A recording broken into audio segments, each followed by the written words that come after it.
Que Dieu vous bénisse et bienvenue à votre 23e leçon. Nous sommes toujours dans le même thème, à savoir le renouvellement de notre intelligence.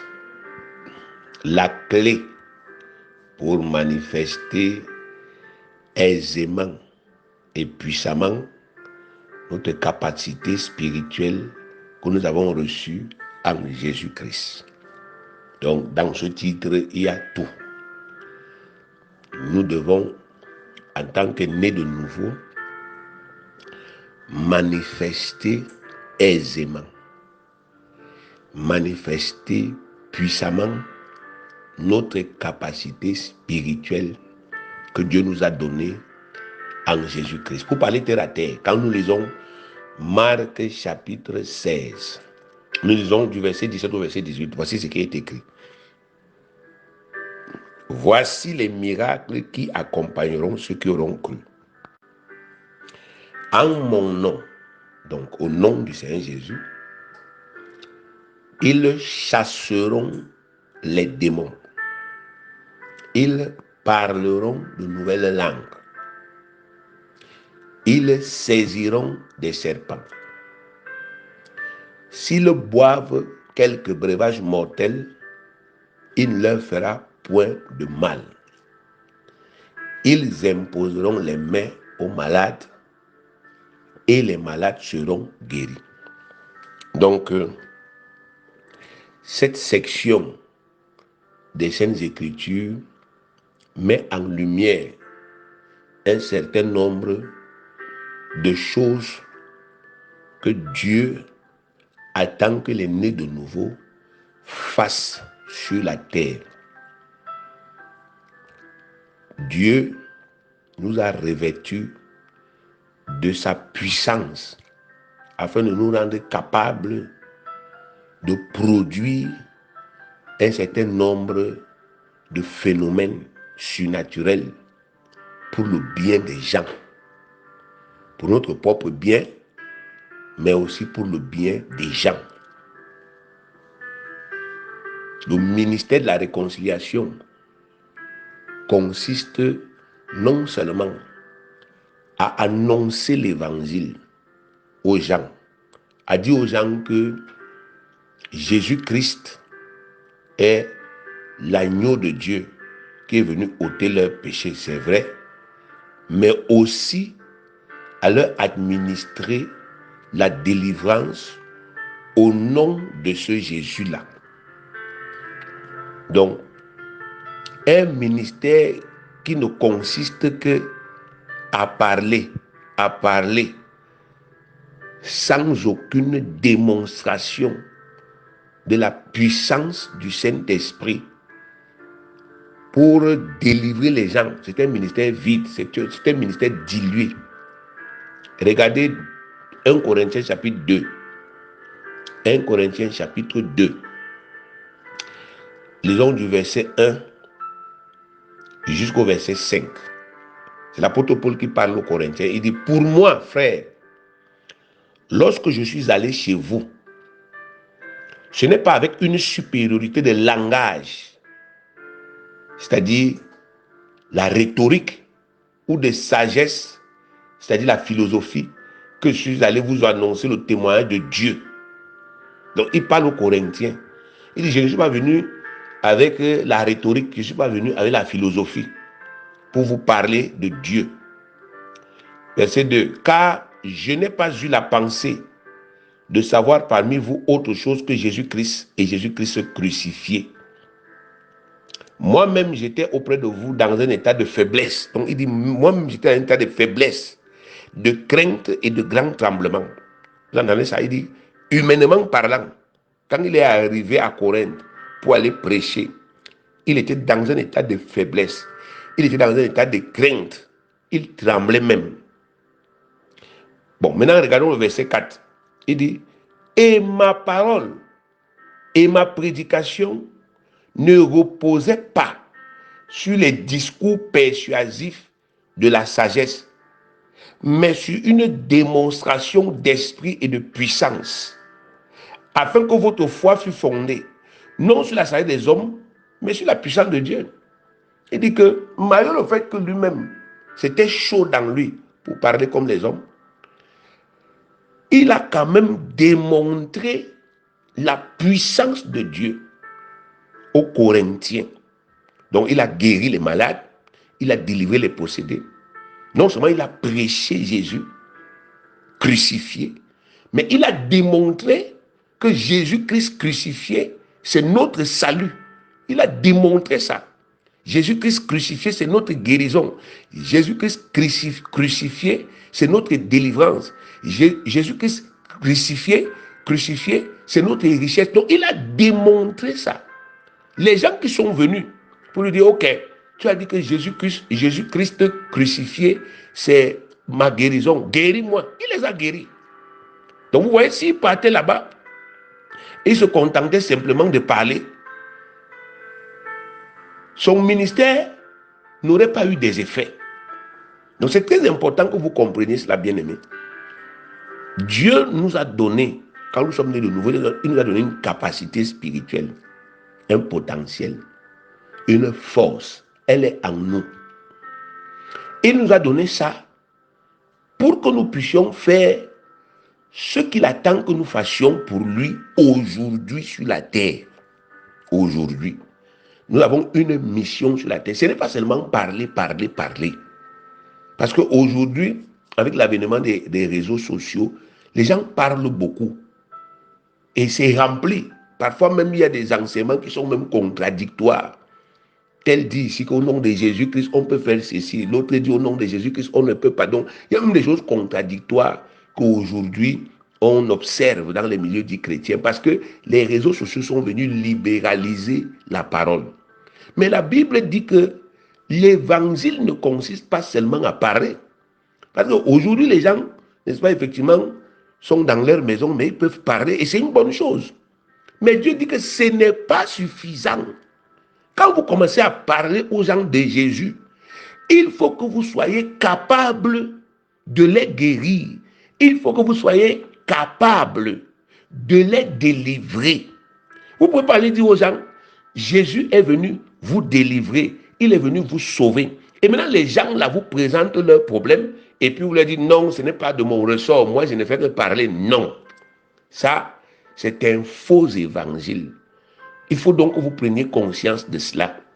Si vous prêchez Christ, vous devez aussi apporter la délivrance aux gens au nom de Christ. Parce que vous avez cette capacité en vous. C'est pour cela que nous sommes en train de vous former, afin que vous soyez transformés.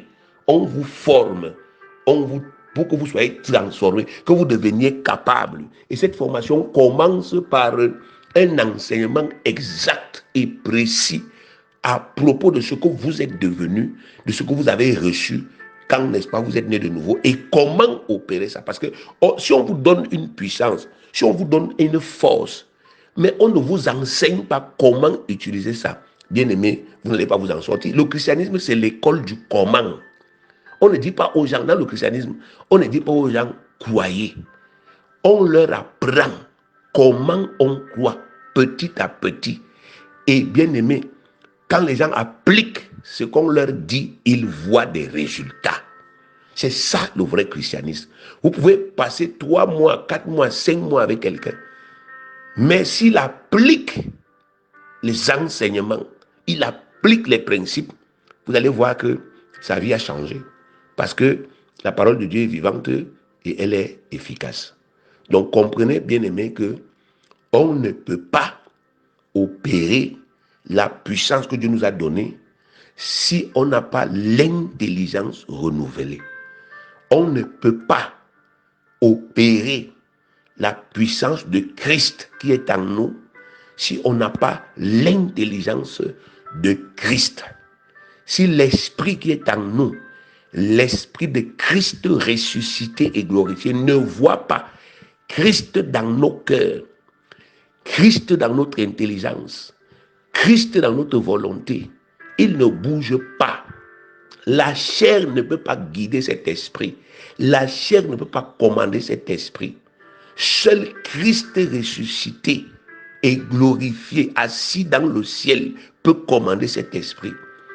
Et ce miracle s'opère par le renouvellement de l'intelligence. Le renouvellement de l'intelligence permet à un né de nouveau de revêtir la mentalité de Christ et d'être comme Christ dans sa tête, d'avoir l'intelligence de Christ dans sa tête, d'avoir la sagesse de Christ dans sa tête, d'avoir la foi de Christ en lui.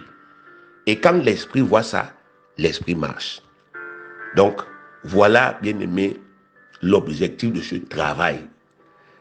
Il y a des choses dans vos vies, vous-même, vous qui êtes en train de vous former actuellement, vous qui prenez la peine d'écouter, il y a des choses dans vos vies qui dépendent uniquement de la manifestation de cet esprit. C'est-à-dire le jour où l'esprit va voir votre intelligence renouvelée, vous allez obtenir un miracle.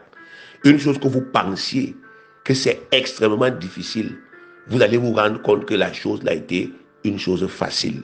Mais, bien aimé, tant que vous n'allez pas renouveler votre intelligence, vous aurez toujours l'impression que cette chose est infaisable. C'est normal. C'est normal. Donc, prenez conscience de l'importance de ce travail-là et ne perdez pas du temps parce qu'on n'a qu'une seule vie. Chaque jour qui passe, c'est un jour de notre vie qui est en train de passer. On doit racheter le temps. Plus on travaille, plus on a des effets, plus on porte des fruits, plus l'œuvre de Dieu avance. Il y a des gens qui vont croire en vous quand ils vont voir un certain nombre de phénomènes, quand ils vont voir, n'est-ce pas, un certain nombre de bénédictions. Or, ces bénédictions ne peuvent pas arriver quand vous n'avez pas l'intelligence renouvelée.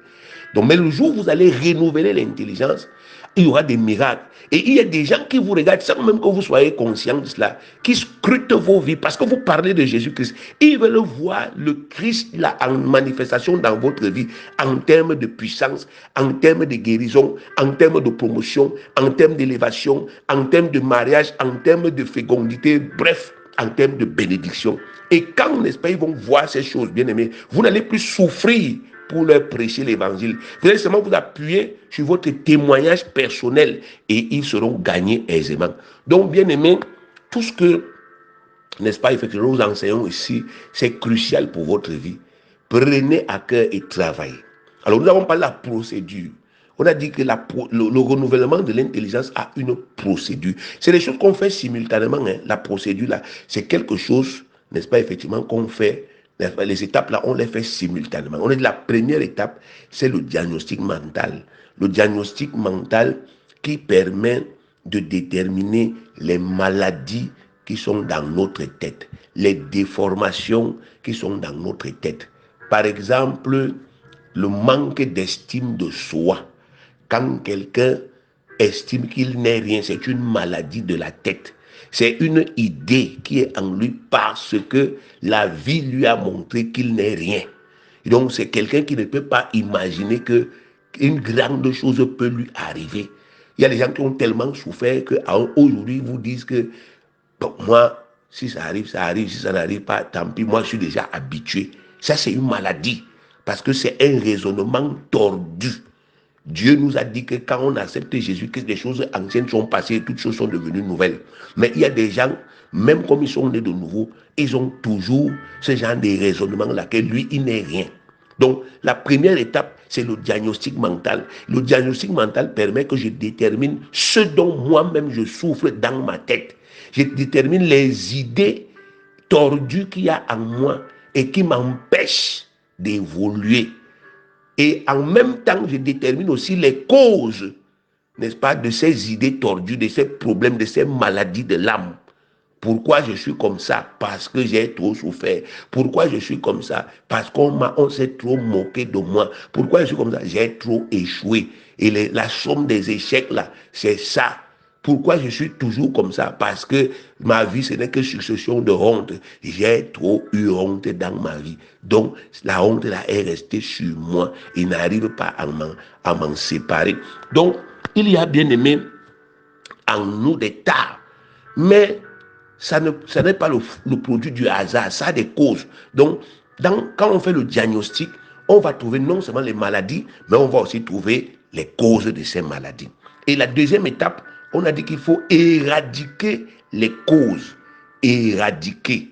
C'est-à-dire qu'on arrache ça. Éradiquer, on vous a dit que ça veut dire arracher ça, ôter ça, déraciner ça, extraire, enlever, déplanter, détacher ça. Donc je dois enlever ces choses de ma tête.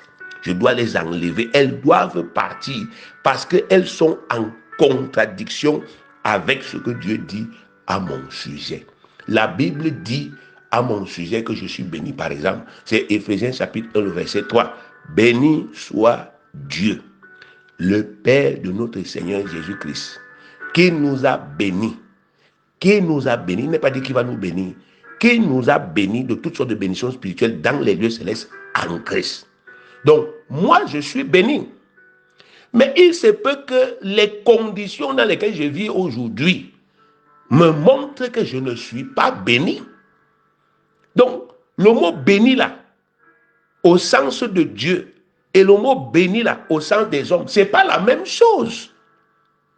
Les hommes, quand ils disent tu es béni, c'est parce qu'ils voient que tu as un terrain, tu as une maison, tu as une voiture, tu as des biens matériels.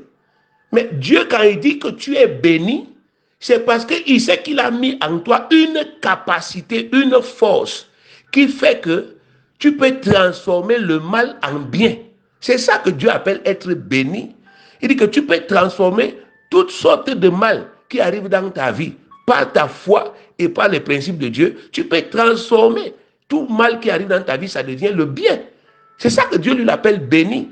Donc un homme qui est béni peut avoir dans sa vie des problèmes d'argent, mais il a la capacité, par sa foi, de transformer ces problèmes d'argent pour que ça devienne de la richesse, que ça devienne de l'abondance. Un homme qui est béni peut, n'est-ce pas, effectivement, ne pas avoir de biens matériels, mais il a la capacité, n'est-ce pas, de quitter de là où il est pour accéder à ces choses. Nous avons par exemple le Seigneur Jésus-Christ. Mais il est béni de Dieu. Mais regardez quand il était sur la terre, il vous dit, je n'ai pas de toit, je n'ai pas de terrain, je n'ai pas de maison. Mais il n'a jamais dormi dehors. Chaque fois qu'il devait dormir quelque part, Dieu pourvoyait et il dormait. Il n'a jamais, n'est-ce pas, effectivement, été affamé. Il a même pris en charge les apôtres. Il les a nourris. Pourtant, le gars ne faisait pas un travail rémunéré que bon, il passe chez les gens et puis, n'est-ce pas, effectivement, il leur dit, comme j'ai pris, vous me donnez tant. Jamais, il n'a pas fait ça. Comme les certains pasteurs font aujourd'hui que bon, quand tu arrives, tu lui poses ton problème, il te fixe déjà un taux, ça coûte tant et patati et patata, et ils vous disent qu'ils sont bénis. Ce n'est pas la bénédiction, ça c'est le commerce. Donc, béni aux yeux des hommes, ce n'est pas forcément béni aux yeux de Dieu. Donc aujourd'hui, Dieu peut me dire, je suis béni. Mais puisque je vois avec mes yeux que je n'ai pas un solide compte en banque, moi-même je commence à me dire, Dieu dit que je suis béni, mais ma réalité dit que je suis maudit. Et je développe donc une idée fausse dans ma tête que c'est vrai que c'est écrit que je suis béni, mais moi je vois que je suis maudit parce que je vis des réalités négatives. Et c'est comme ça que je développe donc une fausse croyance dans ma tête. Dieu dit que c'est toutes les fausses croyances qu'on a mises en nous doivent quitter. La Bible dit que le riche, le faible disent que quoi? Que je suis fort. Que le riche dise que je suis pauvre. Le pauvre dise que je suis riche, pardon. Donc, après avoir identifié les causes, on doit les arracher. Et quand on les arrache là, on ne doit pas laisser la tête vide. On doit remplacer ces souillures-là, ces croyances mauvaises-là que nous avons détectées en nous. On doit les remplacer par les pensées qui sont dans la parole de Dieu, par les paroles qui sont dans la parole de Dieu, par les idées qui sont dans la parole de Dieu. Regardez Jacques chapitre 1, Jacques 1 verset 21. Qu'est-ce qui est écrit? Jacques 1 verset 21, il est écrit, c'est pourquoi, rejetant toute souillure et tout excès de malice, rejetant toute souillure et tout excès de malice, recevez avec douceur la parole qui a été plantée en vous et qui peut sauver vos âmes. Et recevez avec douceur. Ne vous opposez pas à la parole. Ne dites pas oui, Dieu dit mais. Non, ça ce n'est plus la douceur. Bien aimé, mais ça veut dire que je m'oppose. Mais ça veut dire que j'ai quelque chose à redire. Il dit, recevez avec douceur la parole qui a été plantée en vous et qui peut sauver vos âmes. C'est-à-dire qui peut vous sauver de ces fausses croyances-là, parce que ce sont des maladies des âmes, de l'âme. Quand vos âmes sont malades, bien aimés, vous ne pouvez pas. Vous allez être aigris. Il y a des gens dans l'église qui sont aigris. Moi, j'ai connu dans l'église un frère qui est jaloux de la réussite de ses autres frères. Il dit, pourquoi tel frère réussit, moi je ne réussis pas. C'est la vérité. Parce qu'il n'avait pas l'intelligence renouvelée. C'est tout à fait normal. Il était malade. Et le fait qu'il était aigri l'a toujours poussé à vouloir faire la concurrence avec les autres, à vouloir à tout prix, même par force, avoir aussi la bénédiction qu'il voit dans les vies des autres. Et bien aimé, c'est ça la cause de sa perdition. Donc vous devez comprendre aujourd'hui que, bien aimé, tant que vous laissez des maladies dans votre tête, le Saint-Esprit ne peut pas bouger en votre faveur. Il ne faut pas vous leurrer. Ne vous trompez pas, bien aimé. Si vous voulez être des instruments entre les mains de Dieu, évitez de vous tromper, évitez d'être malhonnête intellectuellement parlant. Soyez honnête et vous allez voir comment les choses vont avancer. Donc, vous devez remplacer les croyances que le monde vous a inspirées. Les gens vous ont dit que vous n'êtes rien. Bon. Soit ils vous ont dit que vous n'êtes rien, mais vous ne pouvez pas vous en tenir uniquement à ce qu'ils vous ont dit. Vous devez rentrer dans la parole. Vous devez dire à Dieu, Dieu, on dit que je ne suis rien. Parce que je n'ai pas ceci, parce que c'est une réalité. Et toi, qu'est-ce que tu dis de moi? Est-ce que je ne suis vraiment rien alors que j'ai cru en Jésus? Et Dieu va vous répondre. Il va vous dire dans la parole. Il va vous dire que vous êtes des élus. Il va vous dire que vous êtes fils bien-aimés de Dieu. Il va vous parler de vos droits de filiation. Vous êtes juste, vous êtes justifié, vous êtes sanctifié, vous êtes racheté et vous êtes ministre de la réconciliation. Donc il va vous parler. Il va vous parler de sa puissance. Il va vous dire que celui qui est en vous est plus grand que celui qui est dans le monde. Il va vous parler de vos péchés. Là où vos péchés ont abondé, la grâce de Dieu a surabondé. Il va vous dire que vous êtes devenus inaccusables. Qui accusera les élus de Dieu? C'est Dieu qui justifie. Qui les condamnera? Christ est mort, bien plus qu'il est ressuscité. Il est à la droite de Dieu et il intercède pour nous. Qui nous séparera de l'amour de Christ? Sera-ce la tribulation ou l'angoisse? Selon qu'il est écrit, c'est à cause de toi qu'on nous considère comme des brebis, comme dans la boucherie. Mais j'ai l'assurance que ni la mort, ni la vie, ni les puissances, ni la hauteur, ni rien ne pourra nous séparer de l'amour de Dieu manifesté en Jésus. Donc Dieu a son discours sur nous. Et c'est le discours de Dieu qui doit nous intéresser. C'est avec ce que Dieu nous dit qu'on doit, n'est-ce pas, effectivement, façonner notre mentalité. Jésus-Christ nous a appris ça. Pendant qu'on l'appelle le bâtard, pendant qu'on lui dit qu'on connaît ta petite famille de rien du tout et tout et tout, il était toujours en train de référer à lui comme quelqu'un qui vient du ciel. Et il dit, je suis descendu du ciel. Ça vous plaît, ça ne vous plaît pas, j'en ai rien à cirer. Je vous dis ce que je suis, ce sont des faits. Et il parle de Dieu, il dit, mon Père est avec moi. Si vous voulez fuir, abandonnez-moi, ne croyez pas en moi. Mais mon Père est avec moi et il rend témoignage de moi. C'est pour cela que je ressuscite les morts. Vous pouvez me détester, mais vous ne pouvez rien enlever de ce que mon Père m'a donné. Je ramène les morts à la vie. Vous là qui me critiquez là, les morts que vous avez sauvés sont où? C'est où? Vous qui dites que je n'ai pas fait vos grandes écoles, je ne suis pas pharisien, je ne suis pas ceci. Oui, vous qui êtes les grands religieux là, vos miracles sont où? Vos attestations divines sont où? Ce que Dieu fait pour prouver que c'est vous, c'est où? Vous voyez, bien aimé? Il a fermé la bouche aux gens. Nous aussi, on doit apprendre à référer à nous selon que, n'est-ce pas, effectivement, le Seigneur, bien-aimé, dit que nous sommes devenus, ce que le Seigneur dit que nous sommes devenus dans sa parole. L'éradication des causes des maladies qui sont dans notre tête et le remplacement de ces souillures par les pensées correspondantes de la parole de Dieu, n'est-ce pas, c'est deux choses qui se font simultanément.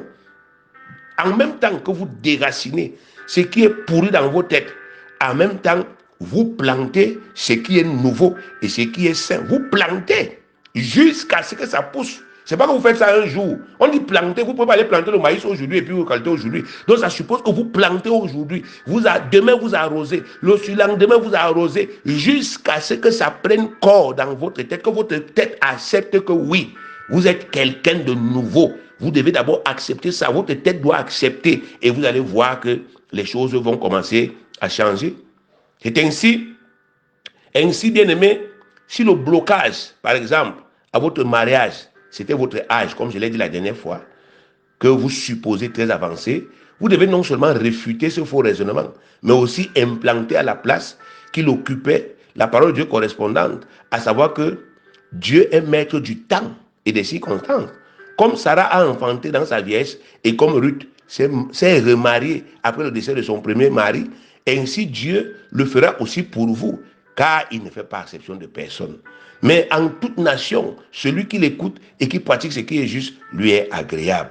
Vous aussi, vous lui êtes agréable parce que vous espérez en lui de tout votre cœur, sans douter. Or, quiconque met en Dieu sa confiance, son espérance ne sera point déçu, ne sera pas dans la honte. Tous ceux qui espèrent en Dieu, bien-aimés, ne seront pas dans la honte. Donc vous devez faire ce travail-là. Vous allez dans votre tête, vous détectez ce qui est mauvais, ce qui est pourri. Vous arrachez ça, vous jetez ça à la poubelle. Vous remplacez ça avec les bonnes paroles qui sont dans la parole de Dieu. Les paroles qui parlent de ce que Dieu a fait de vous en Christ. Les paroles qui parlent de ce que Dieu vous a donné, parce que ce sont des faits. Il vous a donné en Christ Jésus. Dieu ne se répand pas. Dieu m'a donné. Bien-aimé, l'adversité ne peut pas briser votre foi. C'est vous-même qui pouvez laisser, n'est-ce pas, que votre foi puisse défaillir. Mais tant que vous vous tenez ferme sur la parole de Christ, bien-aimé, vous allez voir des résultats. La parole de Satan, c'est-à-dire les moqueries, les injures, les jugements de valeur, le mépris et toutes ces choses, ça ne peut pas avoir des effets dans votre tête si, bien aimé, vous refoulez ça, vous brisez cela. Mais ça va avoir des effets parce que vous acceptez. Satan ne peut pas dire, je te maudis et la malédiction marche, alors que Dieu vous a dit, je te bénis. Satan ne peut pas le faire, il n'a pas ce pouvoir. Donc, la parole de Satan n'est pas égale à la parole de Dieu. Les gens ne peuvent pas par haine, par méchanceté, vous maudire. Et bien, ça vient annuler la parole de Dieu. Ce n'est pas possible, parce que la parole des hommes et la parole de Dieu, ce n'est pas la même chose. La seule parole qu'on ne révoque pas, c'est la parole de votre Dieu. Mais vous avez besoin de la planter en vous. Vous avez besoin, n'est-ce pas, de planter cette parole, d'utiliser cette parole pour déraciner vos peurs. Quand vous lisez la Bible, vous lisez Ésaïe chapitre 41, verset 10. Ne crains rien, car je suis avec toi. Il a dit ne crains rien. Et rien veut dire tout. Ne crains pas toutes ces choses-là. Ne crains rien de tout ça. Ne crains rien. Même les craintes qui sont justifiées, ne les crains pas. Même les craintes qui viennent de tes propres erreurs, les erreurs que tu as commises, ne crains pas. La grâce de Dieu supplée à tes erreurs. Tu ne dois pas mourir à cause de tes péchés. Tu ne dois pas mourir à cause de tes erreurs. Parce que quelqu'un est mort pour ça.